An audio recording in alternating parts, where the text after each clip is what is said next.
Hi everyone, welcome back to another GCSE Physics webinar. Today's webinar is going to be all about resultant forces. If you guys were here yesterday, you know that we started the topic of forces, looking at scalars and vectors, and this is just taking what we learned yesterday a bit further. As always, this session is 1 hour long and it will be recorded and uploaded onto YouTube later so that you can refresh, revise and get down any notes that you didn't get down. If you don't know me already, my name's Preshayla. I'm studying physics at Loughborough University and it's my 4th year as a tutor. So what we're going to cover today is a revision of yesterday and kind of using the quiz to help us consolidate our knowledge from yesterday. What is a resultant force? What does it mean if the resultant force equals 0? And what does it mean if it doesn't equal 0?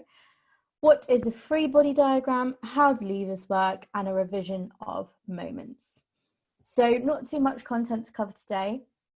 After that, we'll have a revision of today's content with a quiz, and then example questions and any questions that I've not already answered. So you will see that we do have 2 quizzes today, which I know is exciting.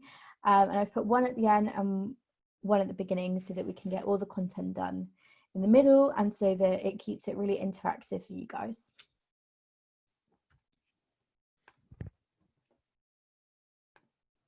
Okay, so let's start with our first quiz. It's the same quiz that we did yesterday, and let's see how much we can remember and if we can beat our 72% accuracy. It might be slightly harder today because you may have forgotten some of the content, and that's absolutely fine. As always, we'll go over the answers so that you guys can see exactly where you may have gone wrong.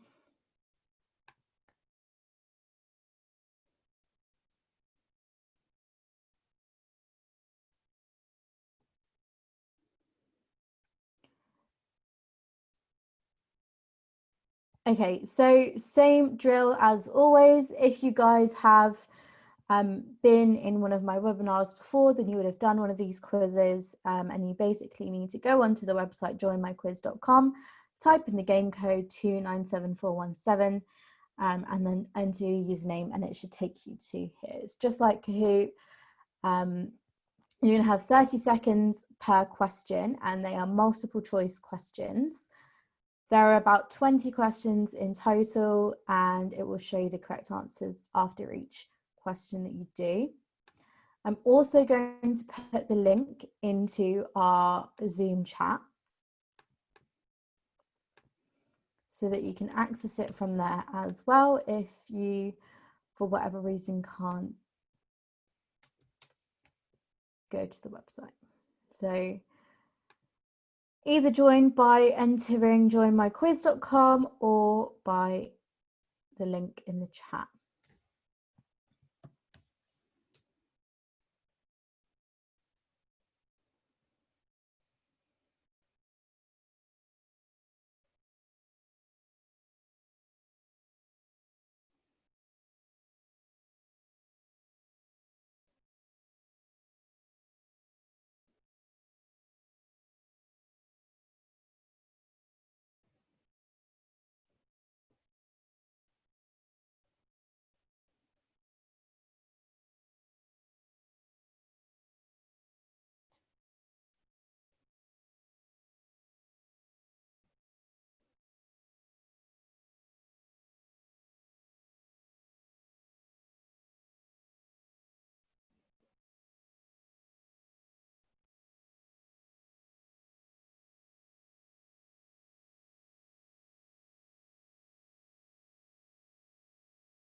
Okay, 10 of us on so far, and there's 20 of us on today. So let's try and get that up a little bit more and then we'll start. If you guys haven't already managed to get onto the quiz, it's joinmyquiz.com and the game code is 297417.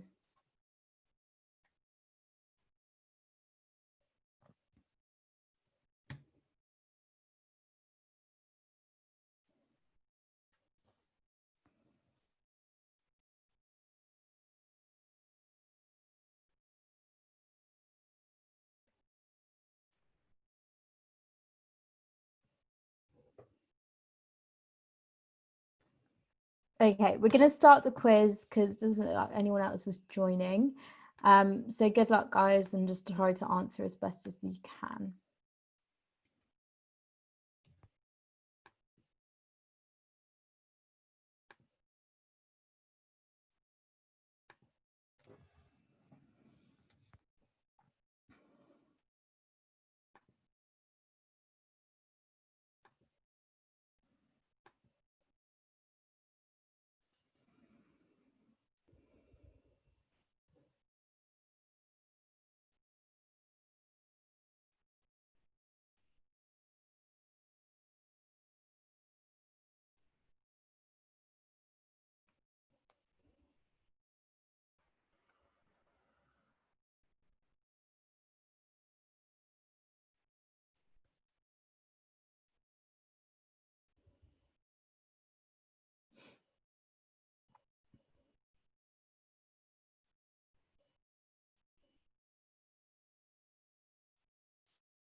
%84 accuracy. That's really, really good, guys.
Gone right up to 87%. That's really, really great. Let's keep it up.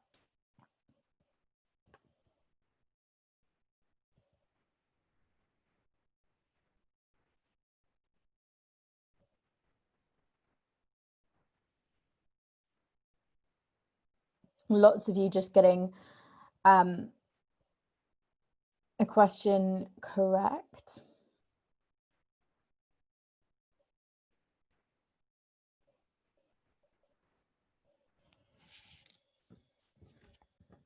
%89%. Some of you getting really close to the end now. And some of you even got full marks, which is amazing.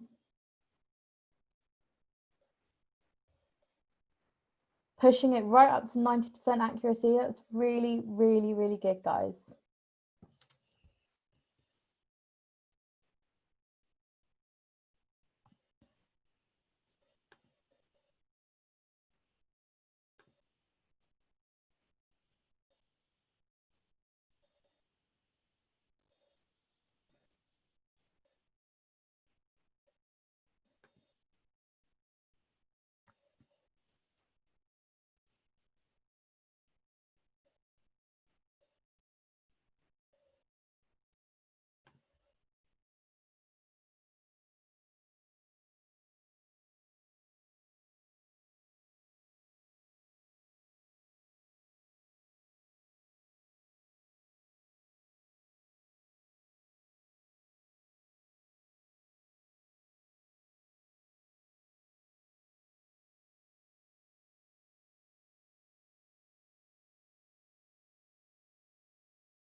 Okay, I think we'll stop there.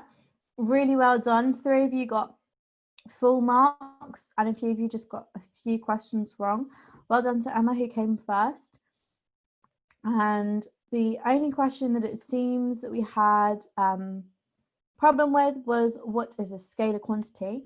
So a scalar quantity is a physical quantity that only has a magnitude. It doesn't have an associated direction. It's just the magnitude. And the rest of them look like they were done pretty well. So 90% accuracy in total, which is really, really well done. We've improved in our score from yesterday by a big 18%. So that's amazing. So let's just go over quickly what we covered yesterday. Distance versus displacement, vectors and scalars, representing vector quantities, scale diagrams, forces acting on objects, adding and subtracting forces, and equal and opposite forces. Now, what we're going to be looking at more in depth today is this adding and subtracting forces. Yeah. Oh, okay. Lots of you are asking who came first, second, and third. So I'll let you guys see that. Emma, Tilly hired you, and PC. That was first, second, and third. And I'm going to end the quiz now.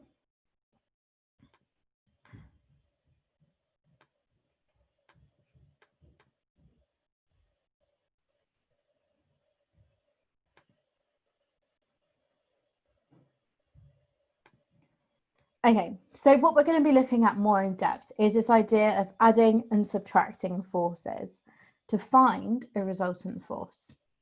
So a resultant force is when you have more than one force acting on an object.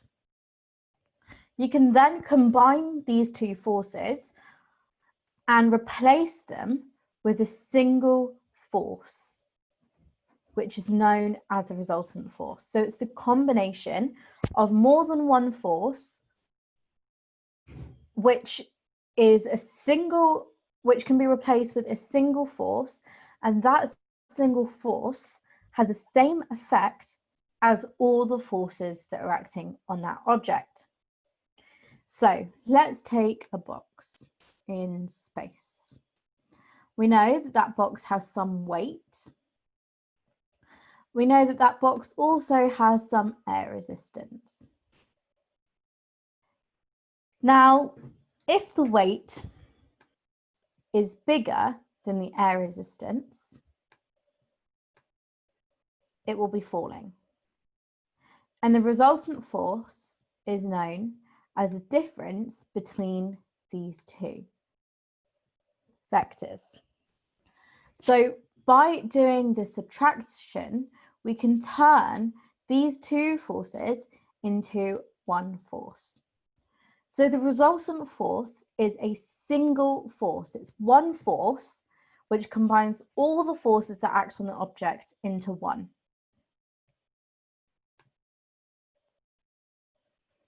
Okay, so the resultant force is really the overall force that acts on the object. It might be an overall downwards force, it might be an overall upwards force, right or left. However, if the resultant force happens to equal 0, then the forces that act on it are balanced. So what we mean by this is, let's draw a little diagram. So we have, again, our box, and this time let's have it sitting on a table. Now we know that that box has weight and it has a force going upwards. And let's see if you guys can remember what that upwards force is called. What is the equal and opposite force of weight?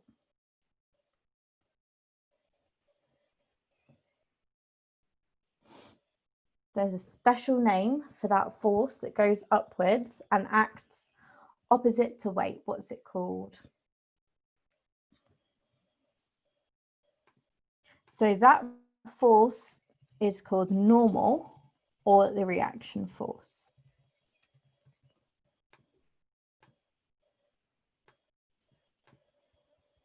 So the force that acts opposite to weight whenever we have an object on a surface is known as the normal or the reaction force.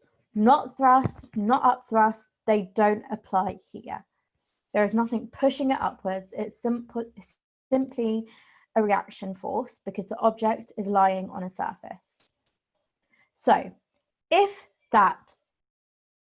we have those two forces acting on an object, we can find the resultant force.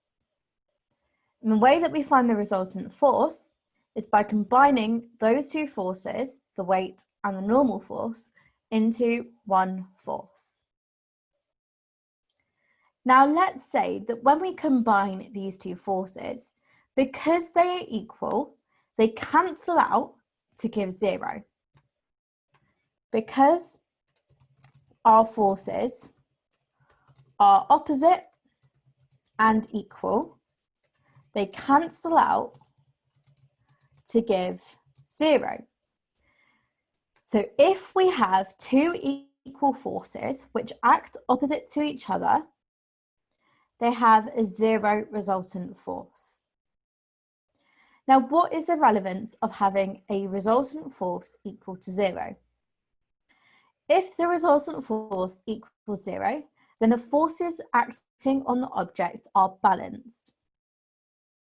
So if the resultant force is 0, the forces acting on the object are balanced. Everything is in balance. Now this has two important consequences. Newton's first law says that if all forces acting on an object are balanced, then the resultant force is 0. That's Newton's first law. This could lead to one of two scenarios. If the resultant force is 0, this means that the object is at rest and will stay at rest, or the object is in motion and it stays in constant motion. That is while the resultant force is 0 and all the forces are balanced. However, if a force comes in and acts on that object, it will no longer be at rest or it will no longer be in motion. These two scenarios are only applicable if the resultant force is 0 and all the forces acting on an object are balanced. So let's again show that on a diagram. Let's say we've got a box and there's somebody pushing it this way, and there's also somebody pushing it this way. Let's say that on the left we have a force of 2 newtons, and on the right we also have a force of 2 newtons. To find the resultant force, we minus them from each other because they're acting in opposite directions. So we do 2 minus 2, and we find that the resultant force equals 0. When the resultant force equals 0, all the forces are balanced. We have a pushing force of 2 from the left and a pushing force of 2 from the right. If we have equal force on both sides, that object will not move. And therefore, it's an object that is at rest and stays at rest. This is also the case, however, for moving objects. So let's say now we'll take a car. So this is our car. And let's say that it has some resistance, probably from air resistance, drag of 5 newtons. Okay, so it's got an air resistance of 5 newtons and a driving force, which comes from the engine, of also 5 newtons. Again, to find our resultant force, because the forces act in opposite directions, we do 5 minus 5 equals 0. So again, we find that our resultant force equals 0. Because our resultant force equals 0, that means that all the forces that act on the car are balanced. And if the forces that act on the car are balanced, that means our object will stay in constant motion. However, If one of these forces becomes bigger than the other, so for example, this then went to 3 newtons because the person on the right started pushing harder, that would make the forces unbalanced and our resultant force would no longer be 0. Again, for the car, if the driver accelerates and puts more thrust into the engine, this might change to 7 newtons. And therefore, we have an imbalance of forces. And therefore, our resultant force isn't 0 anymore, and our forces are not balanced. It does not stay in constant motion, and it does not stay at rest. So that is all about resultant force being 0. Here's another example. When a heavy crate is pushed along a rough floor at a constant speed without changing its direction, the push force is equal to the frictional force. So you can see that because the forces are equal and opposite, they are balanced and the resultant force equals 0. If the resultant force equals 0, that means one of two things. The object stays at rest or the object stays in constant motion. In this scenario, because it was already in motion, it stays in motion. So it will continue moving at the same speed and in the same direction because these forces are balanced. So the force that goes forward, the push force, and the force that goes in the opposite direction to that friction, because they're balanced, the resultant force is 0 and the speed is constant. So that's when the resultant force is 0. What about when the resultant force is not 0? When the resultant force isn't 0, the forces are unbalanced. The movement of the object depends on the size and direction of the resultant force.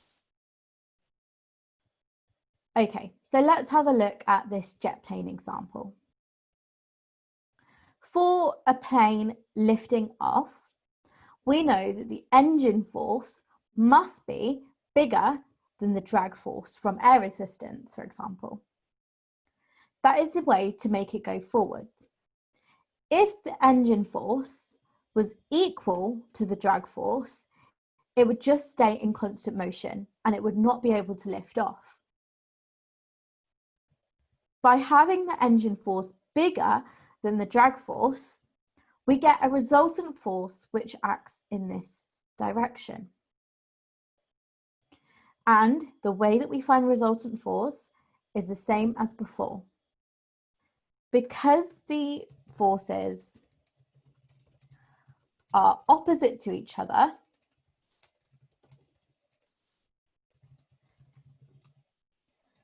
we subtract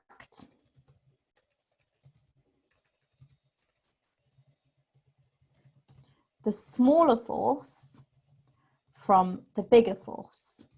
Okay, that's a rule. If the forces are opposite to each other, if they're in opposite directions to each other, we subtract the smaller force from the bigger force. And in the jet plane example, the bigger force is the engine force and the smaller force is the drag force.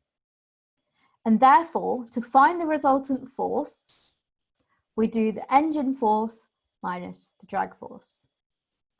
And so we replace these two forces with one resultant force. And that resultant force always acts in the direction of the bigger force. So let's summarize our rules. If two unequal forces act in opposite directions,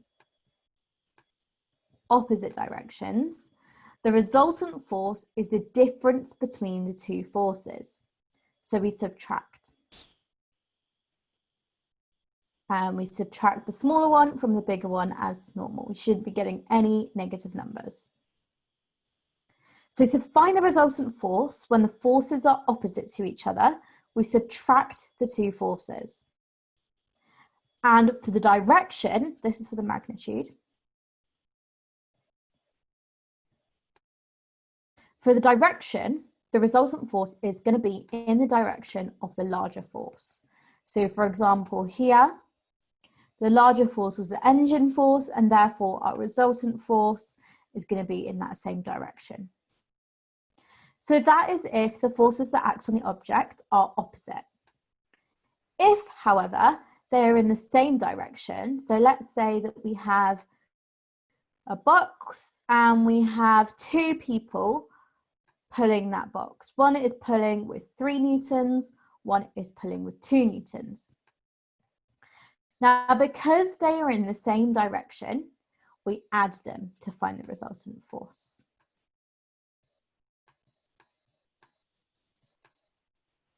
So the resultant force here is an addition of the two forces because they act in the same direction. So same, add, subtract, same, add, opposite, subtract. So same, add, opposite, subtract. So if they're in the same direction, the resultant force is the addition of those two forces, and the resultant force is just in the same direction as those forces. Now, a common mistake that GCSE students tend to make, and actually all physics students make this mistake, is that when the resultant force of an object is 0, it must be stationary. People forget that there are two consequences for the resultant force being 0. Yes, one is that it must be stationary, but the other one is that it could just be traveling at a constant speed. So it's important to remember that there are two consequences for the resultant force being 0. Now, another way that we can show these forces that act on an object is with free body diagrams. And it's basically what I've been drawing so far. It's just a diagram that shows all the forces that act on the object without any other objects such as people or any other forces shown. So we only show the forces that act on the object, which is basically what I've been doing so far. Usually we just make the object a dot because we don't really care what the shape of the object is. We don't really care what the object is. We just care that it's an object which has some forces acting on it. So here is an example of a free body diagram, and you can see that there is a smaller force acting on the left and a bigger force acting on the right. Again, here's another free body diagram, and this shows us that there is an upwards force of 0.2 and a downwards force of 0.2. Using this free body diagram, we can calculate the resultant force. The first thing we need to look at is, are the forces in the same direction or are they in the opposite direction? We can see that our forces are in opposite directions. Now, because they are in opposite directions, they cancel out. Because we do 0.2 minus 0.2. Remember, if we have opposite forces, we subtract. So we do 0.2 minus 0.2 is 0. And we get a resultant force of 0. So we know that the object is either at rest or in constant motion. And for this example, we know that it's at rest. Okay, so moving on now to levers, which is something that we have covered before. And if you do want to go and have a look at that, then it's in the Moments webinar on the MyTutor YouTube channel. But a quick kind of revision of it using the example of a crowbar. So a crowbar is a lever which can be used to raise the edge of a heavy object. So you kind of push it underneath and push down on it so that it lifts the thing up. We've all seen examples of this. And what you really need to know for levers is not too much. You need to know the key terms. So you need to know that the weight of the object that is being lifted with the lever is known as the load. The force that the person applies is known as the effort, and the point about which the crowbar turns is the pivot. You also need to know that the lever is an example of a force multiplier because the effort moves a much bigger load. So although we might be putting in quite a small force, by putting in that small force, we are able to lift a really, really heavy load. So that is the whole point of levers, is to be a force multiplier. By putting in a small force, we can create a bigger force. And more on force multipliers tomorrow.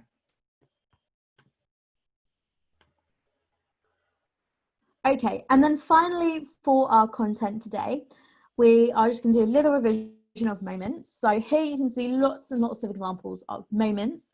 Remember that a moment is just the turning effect of a force.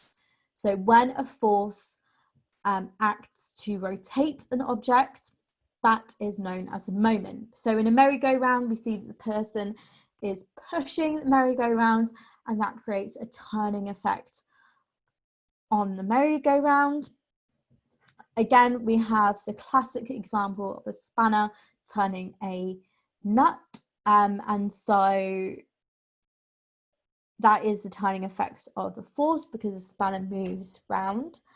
We also have a door on hinges, so that's also another effect, another turning effect of a force, and the classic example of a seesaw. Lots of ideas, lots of moments that we see in everyday life. Now, what's important about moments is the definition, getting the definition spot on.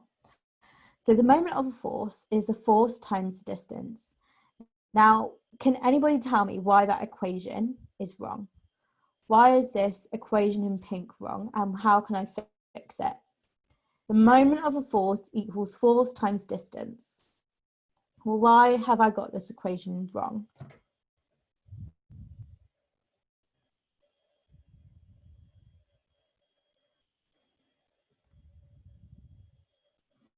What do we think? Put your answers in the chat. Why is this equation wrong? Moment equals force times distance.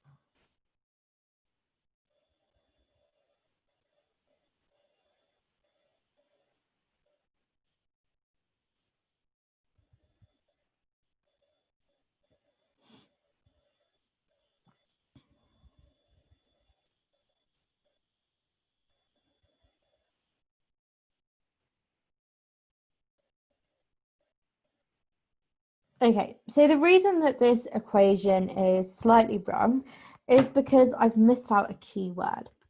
And that key word is perpendicular.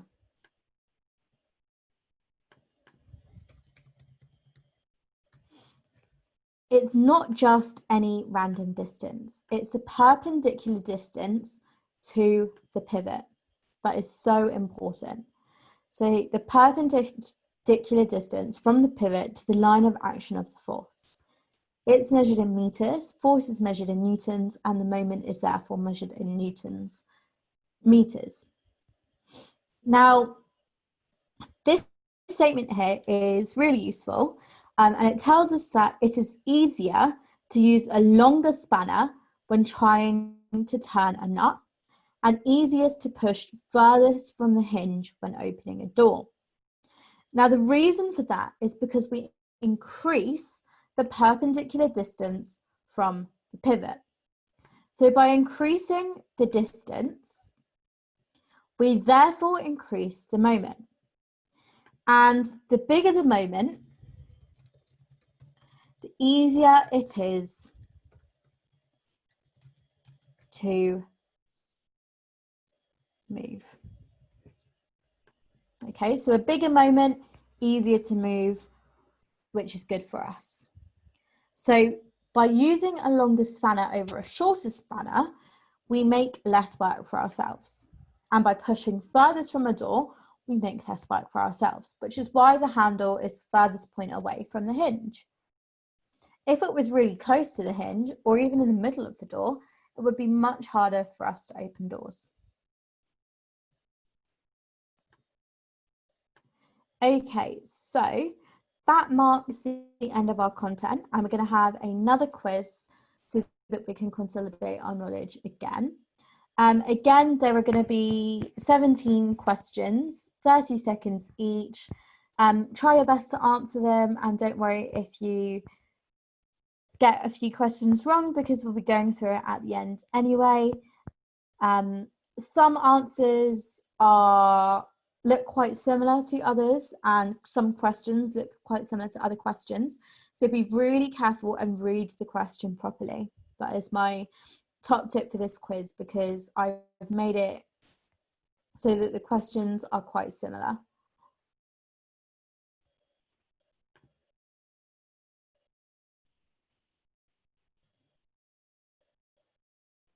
Okay, so same drill as always. Type in the website joinmyquiz.com, type in the game code 645865.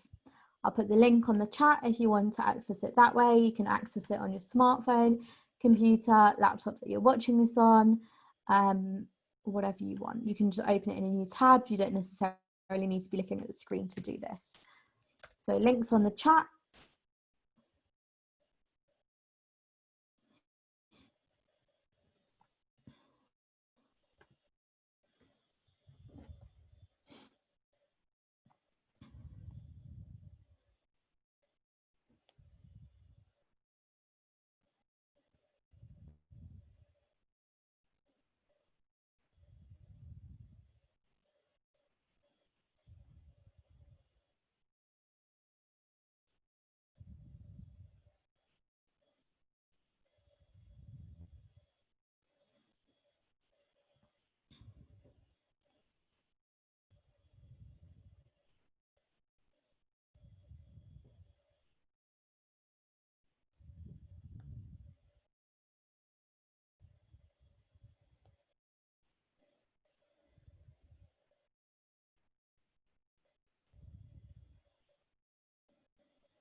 Okay, we've got 11 of you on out of 21. Let's get a few more of us on if we can.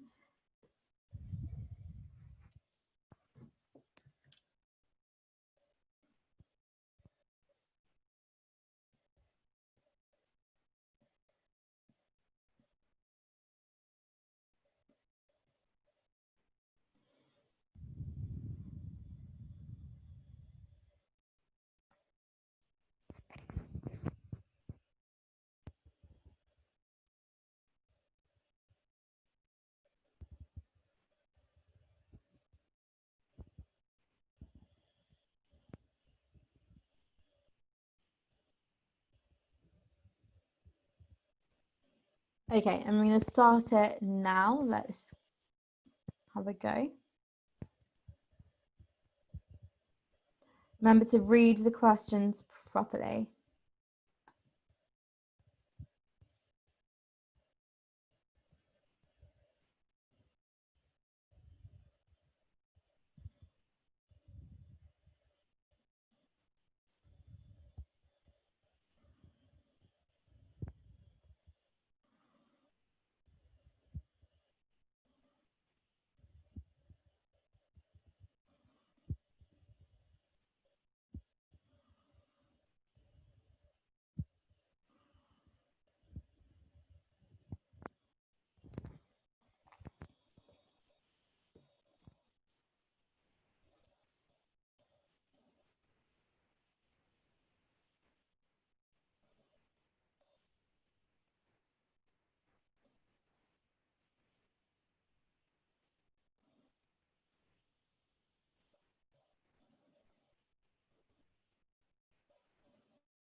You've got lots and lots of time, guys. Don't worry.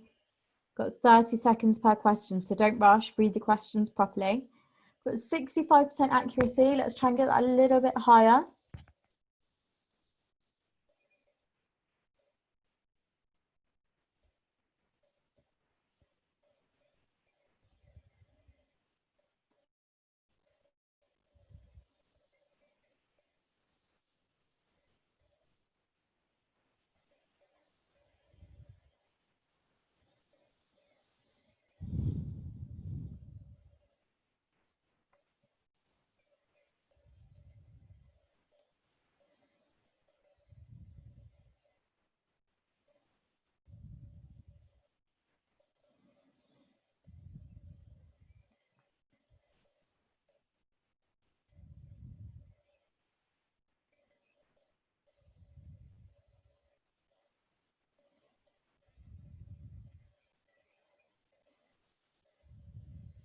Okay, got it up to 68% accuracy. Well done.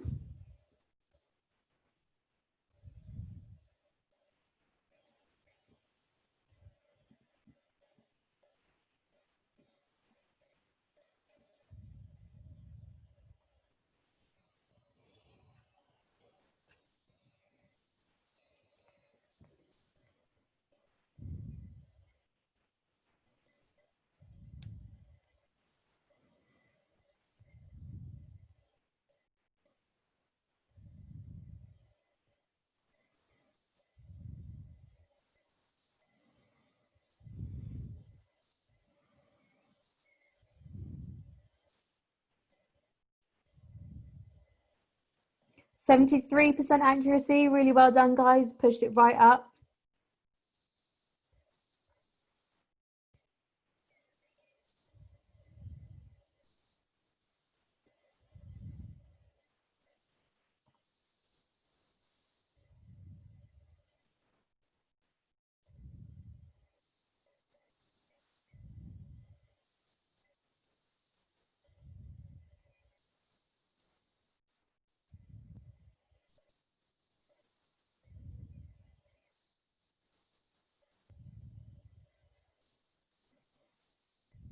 Okay, lots to getting to finish now, and we've pushed it right up to 75% accuracy.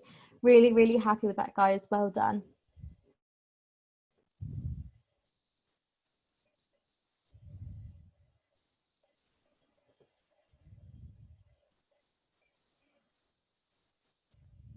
Okay, so let's go through the answers.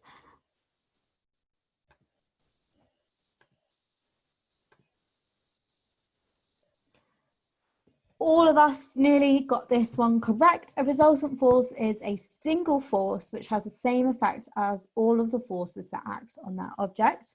Again, nearly all of us got this correct. If the resultant force is 0, then the forces are balanced. If the resultant force is 0, then the forces are balanced. But what does this mean for the object's motion? Remember, there are 2 consequences, which is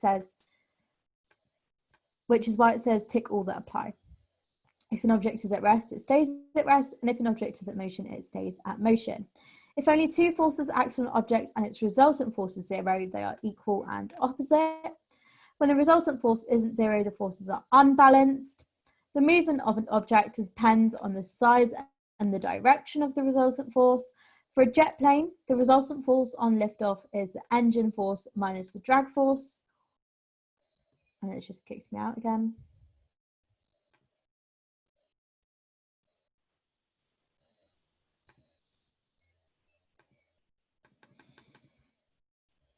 Okay.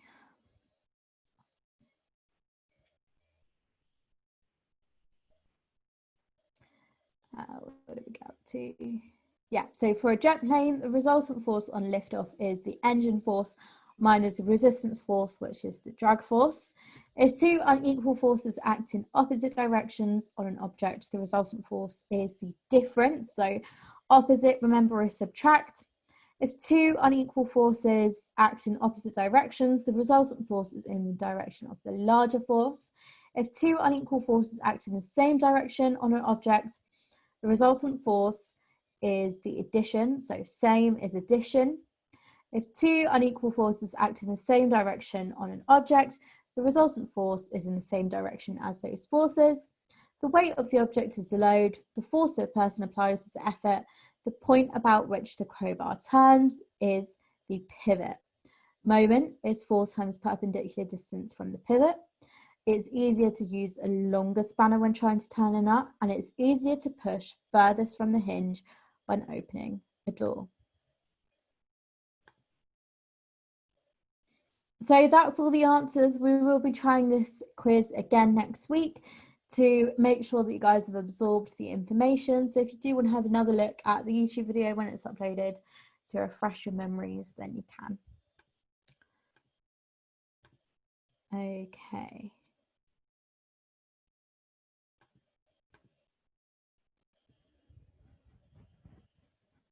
Okay, so unfortunately I can't get the leaderboard up because it kicked me out, but I think high came first, so well done. Okay, I don't think that you guys have put any questions in the chat. So hopefully you understand everything. If you guys do have any questions, please do put them in the Q&A or the chat, and I will answer them as best I can. They don't need to be about forces necessarily. It could be about anything. It could be about physics. It could be about MyTutor. And you can also remember, submit them anonymously. Let's do some example questions then for the last 10 minutes. This question says that a train travels from town A down here to town B over here. Figure 1 shows the route taken by the train. It's just curvy path. It has been drawn to scale where 1 centimetre represents 5 kilometres in real life. The distance the train travels between A and B is not the same as the displacement. What is the difference between distance and displacement? What do we think? Put your answers on the chat. What is the difference between distance and displacement?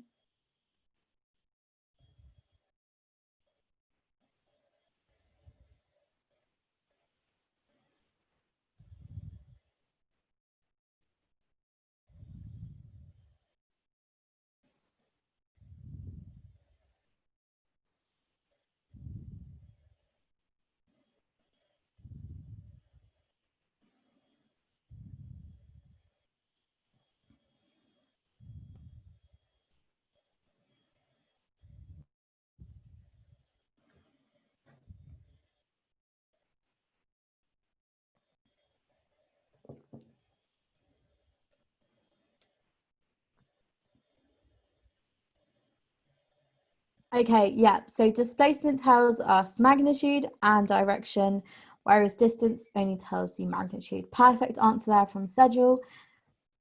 Distance is a scalar property, so it only has magnitude. And displacement is a vector quantity, so it has both magnitude and direction. Okay, before we go on to the next exam question, you may see that Bola has just put our survey on the chat. So you guys should all be able to see that. If you click that survey, it will take you to a link that will allow you to put in feedback for my webinars. It would really, really help me out if you would fill in this feedback form. It shouldn't take too long. Just be as open and honest as you can, and it will really help me to improve the webinars that I have with you and make them the sessions that you want, and hopefully to help me make them more interactive and make sure that you guys are learning in the most effective and appropriate way. So please do fill out that form. Just be as honest as possible. It's all anonymous. Let me know if you like the teaching style, if you like the pace, if you like the quizzes, if you think you would like less quizzes, more quizzes, and so on and so forth. Would you like less content, more content? And Yeah.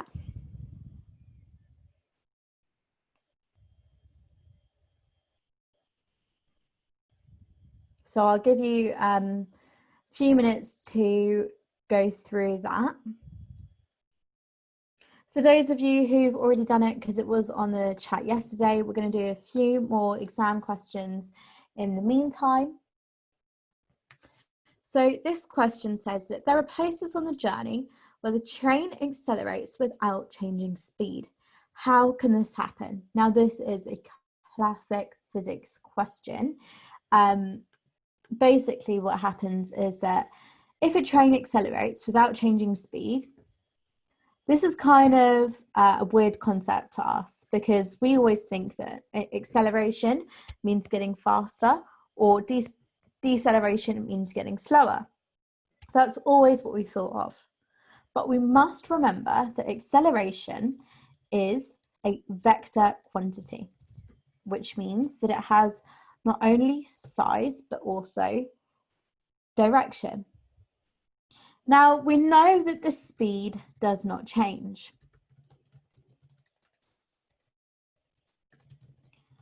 However, the direction does change. And because the direction changes, the velocity changes.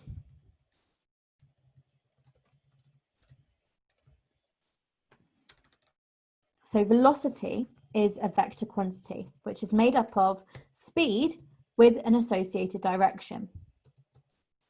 We know that the speed does not change. It says without changing speed. So if the speed doesn't change, the direction must be changing because the velocity is changing and therefore we have acceleration. Remember, acceleration is changing velocity. This doesn't necessarily mean changing speed. It can also mean changing direction. And that's exactly what happens.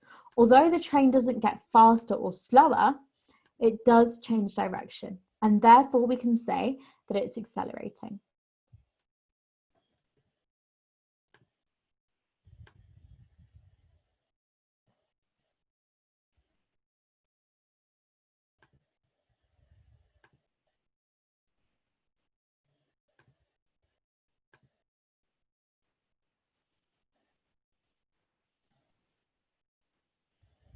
Okay, so this exam question says that there is a child who is balancing on a pogo stick. The child and the pogo stick are not moving. There's a spring here on the pogo stick, and the question says that the downwards force of the child, so the weight of the child, is equal to the upwards force of the spring on the child. So we have a downwards force of the child, and we have an upwards force. So we have two equal and opposite forces. If we have two equal and opposite forces, this relates to Newton's third law. Remember, Newton's third law is every action has an equal and opposite reaction. The first law is the one that states that unless you put some sort of unbalanced force on an object, it will stay at rest or stay in motion. Let's just take that idea, for example. First law of motion says that if the resultant force is 0, an object should stay in motion. An object that is already moving should stay in motion. Now, okay, in real life, if we have a resultant force in 0, we're saying that if we kick a ball and it's in motion, it will stay in motion forever unless a force acts on it. So that's kind of weird because obviously balls don't stay in motion forever. When you kick the ball, we know that it will always come down. But Newton's first law says that if it's in motion, it will stay in motion. It should stay in motion. So why does that ball stay in motion forever? Well, when we kick it, the forces might be balanced. But as soon as gravity starts acting on the ball, it starts falling to the floor. And therefore, it unbalances the forces and brings the ball back down. and therefore means that it does not stay in motion.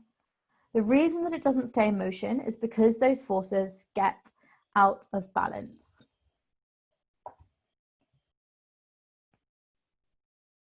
Okay, we're going to stop there with the exam questions. Hopefully you guys have had a chance to fill in the form. If you haven't, you can copy and paste the link into your notes or into your browser and fill it out after the session if you haven't had a chance to access it yet. But yeah, please do fill it out. It will be really, really helpful for me and make these sessions what you guys want, and make them the most effective that they can possibly be.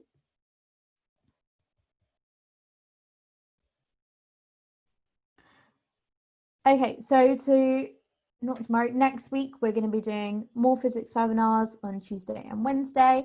We're going to be carrying on with the topic of forces, looking at force multipliers and going a bit more in depth. So if you haven't already, please copy and paste the link into your browser or into your notes and access it later. Otherwise, thank you for attending the webinar, and I will see you guys next week.